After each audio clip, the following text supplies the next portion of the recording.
So, hello guys, Alicia nyo. Nagbabalik ulit para sa ating panibagong video. So, mga minamahal, abay, mukhang itong si Robin Padilla at itong si Senator Bongo is not in a good terms. Sa madaling sabi, meron bang something dito kay Padilla at dito kay Bongo? Kasi mga minamahal, sa recent statement, diba, habang naglalamyerda ng ibang bansa, itong si Robin Padilla, abay mukhang meron na siyang patama dito kay Senator Bongo. Alam nyo naman itong si Bongo, nangunguna po bilang senador at hindi na rin malabo sa ating kaalaman na posibleng tumakbo pa ito sa mas mataas na posisyon. Biruin mo, nangunguna ka ng senador ng bansang Pilipinas. So basically, dahil ang kanyang term na ginagamit ang serbisyo ko po ay maglingkod, ang bisyo ko po ay magserbisyo sa mamamayang Pilipino. So, baka pwede niyang ituloy yan at itawid sa 2028 presidential election. Hindi lang natin alam kung vice president or president yung kanyang tatakbuhan kasi alam naman natin na may issue din itong si Go at itong si VP Sara Duterte. But then, itong si Robin Padilla naghayag na po ng kanyang presidente at vice-presidente para sa 2028. Ang layo-layo pa, pero mukhang ang aga ng politika ni Senator Robin Hood Padilla.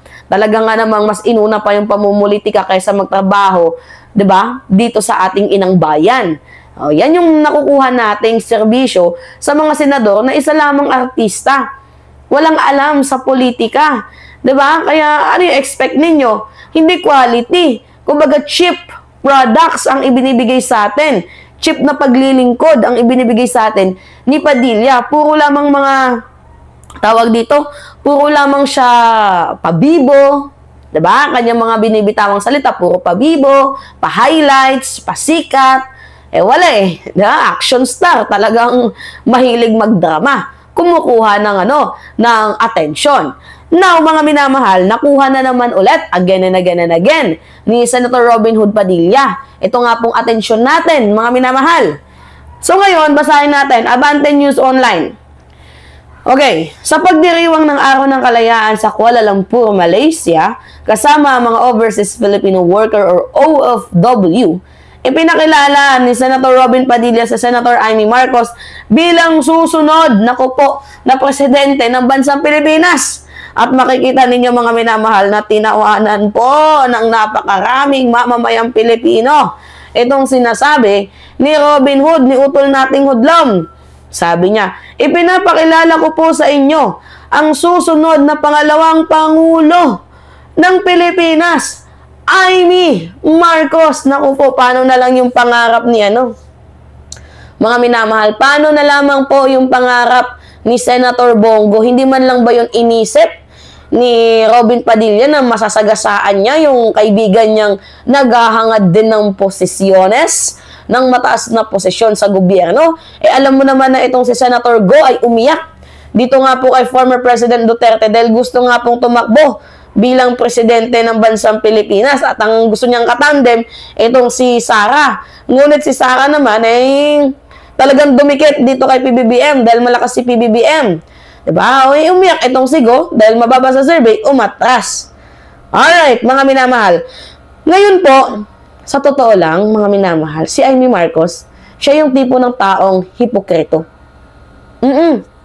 Ito yan. Basahin ko sa inyo. PGMN, the Kaki-Raki, known loving admirer of Romualdez implies Amy Marcos is a hypocrite. Alam nyo naman na kilaladong personalidad, diba? Itong si Kaki-Raki. At talagang admirer to. Matagal na itong sumusuporta dito nga po sa Marcoses. At nanggaling na mismo sa matagal nang sumusuporta, may ambag sa eleksyon, diba? Ng mga Marcoses galing kay Kaki-Raki, ang salitang si Amy Marcos is a hypocrite. Hipokrito, mga minamahal, itong si Amy. Naintindihan ninyo? Pinapaintindi sa inyo ng solid na loyalista na si Kaki-Raki na itong si Amy Marcos is a hypocrite person. Hipokrito. 'Diba? Sala sa init, sala sa lamig. O ngayon, lumabas dyan yung mga Amy Marcos supporters. Nasasabi, hindi, strategy lang yan ni Amy. 'Diba? Strategy pa ba to, mga minamahal? Nasisirain niya ang gobyerno. Yung ginagawa niya na dapat nandito si Digong sa bansang Pilipinas at hindi nandoon sa International Criminal Court. Strategy pa ba yon kung paano siya nagsalita at hindi nagsuot ng robe, kung paano niya binastos itong si Senator Risa Hontiveros, yung konstitusyon, 'di ba? Yung mamamayang Pilipino, hindi na po yun mga minamahal action.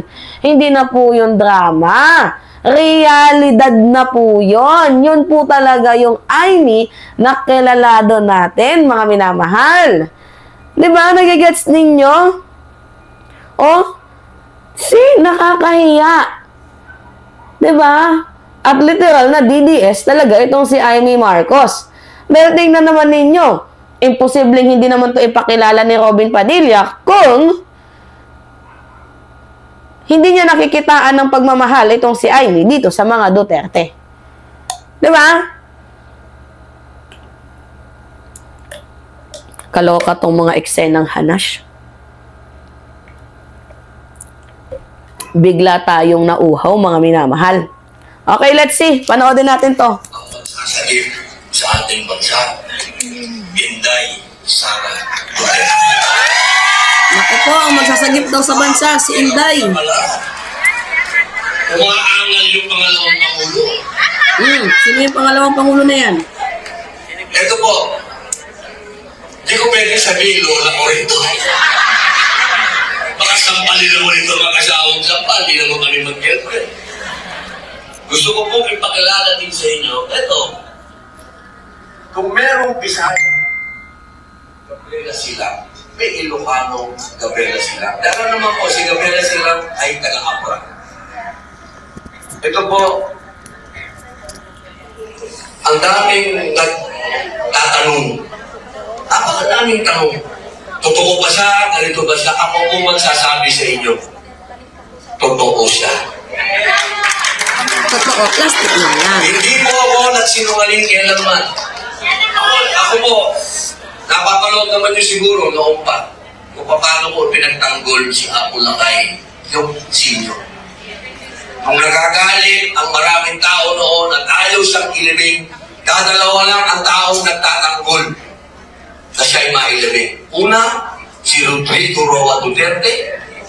Pangalawa, ako, na kailangan sa mailibing kung hindi ka na mga bayan. Wait lang, mga minamahal ah. Parang utang na loob pa ng mga Marcoses yung pagpalibing kay Apo Lakay sa mga Duterte. Hindi ba pwedeng yung batas ang nagpalibing kay Apo Lakay? Dahil unang-una, soldier itong si Apo Lakay. Pangalawa, presidente ng bansang Pilipinas. So, ano pa ba yung reason kung bakit hindi karapat dapat mailibing sa libingan ng bayani itong si Apo Lakay? Si Digong, malabo na ilibing yan sa libingan ng mga bayani. Pero si Apo Lakay, yes, why not? 'Di ba? Sa ligang batas nang nagdesisyon dyan. Nakikilala ko po sa inyo ang susunod na pangalawang Pangulo ng Pilipinas, Imelda Amy Marcos. See, puro drama. Kita ninyo, mga minamahal. Wala talagang ibang ginawa si Robin Padilla kundi magdrama. Oo, clown na talaga ang Senado. Hindi nyo ba nagigets yun? Sira na nga ang reputation ng ating Philippine Senate. Sisirain pa ng mga katulad ni Robin Padilla. Naku po, nakapasok pa si Bato at itong si Marcoleta. Ano na yung mangyayari? But we have Bam and we have Kiko Panghilinan. And I think yung dalawang yan deserve the spot, diba, na manalo. I think. Kasi neutral din naman yung mga taong yan. So may pag-asa pa naman kahit papaano ang inang bayan. Buti na lang yung mga Gen Z at yung mga millennial, 'di ba? Si Mima po ay Gen Z kasi pinanganak po tayo year 2002. By the way, sa June 20 na po yung birthday ni Mima. Yes. Pa-celebrate naman kayo diyan. Anyway, mga minamahal, 'di ba? Wala yung aasahan kay Robin. Dahil si Robin Padilla, talagang artista, hanggang doon lang yung kaya niya. Ang maging action star ng Senado. Comedy na nga eh. Ginawa pang action star. Bida-bida pa. Laging pa-highlights. Diba? So, ano aasahan nating quality of service? Wala. Kasi wala naman siyang alam. Diba? Tingnan ninyo, puro pasikat. Malayo pa yung eleksyon, pero nagpapasikat na. Ay, Diyos ko. Alright, mga minamahal. Anyway, it's me again, Alicia ninyo. Nagbabalik, mga minamahal, para sa ating panibagong video. Pahingin lang po ako ng comments, likes, and share. And also, don't forget to click the subscribe, mga minamahal, and hit also notification bell for more update. Ingat, mga kababayan.